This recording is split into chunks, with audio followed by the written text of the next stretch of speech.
This video exercise is a continuation of a previous exercise covering the basics of modeling an antibody. Here the goal is to humanize the antibody, which involves the selection of residues to mutate. The residues can be selected on the basis of homology or structural criteria. Using the antibody we generated in the previous tutorial, let's now go to Tasks, Antibody Modeling, Humanization, Residue Mutation. Then click Analyze Workspace. After a short delay, the heavy chain is displayed in the sequence viewer, annotated with its disulfide bonds and secondary structure assignment. Note that if you want to limit the analysis to part of the antibody, you can select the relevant part in the workspace first and then select Analyze Only selected workspace residues before clicking Analyze Workspace. Now let's click Search Antibody Database for homologs. Here the progress of the search is shown at the bottom of the panel. When it is done, the sequence viewer includes the results of the search. Next, the homologs must be aligned so that the selection of residues can be done on the basis of related residue positions. So then click Align Homologs. Once the homologs are aligned, you may see gaps in the sequences in the sequence viewer.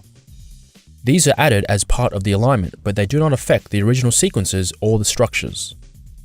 The lower half of the tab contains tools for selecting the regions that are searched for possible mutations and criteria for selecting residues by variability or conservation among the homologs, or by solvent accessibility or contact with other residues. In this exercise, the default regions, i.e. non-CDR, and default selection criteria will be used. So let's just click Apply to Residues tab. Here the residues that match all the criteria are selected for mutation, and a message is displayed indicating how many residues were selected. Now over in the Residues tab, scroll through the table to locate the selected residues.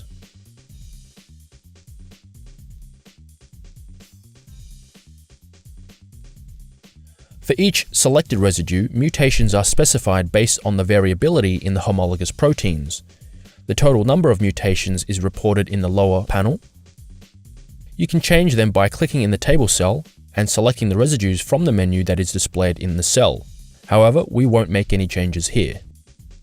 The mutated structures are refined as part of the mutation job. You can specify the range of the refinement around the mutation and the refinement method, but we'll use the defaults here. We'll deselect Calculate Binding Affinity. Normally this will be used to calculate the binding affinity of the mutant antibodies to the antigen, which must be part of the workspace structure. However, in this exercise, the antigen is absent, so we won't be calculating any binding affinities here. Next, let's click Run. The job can take up to an hour.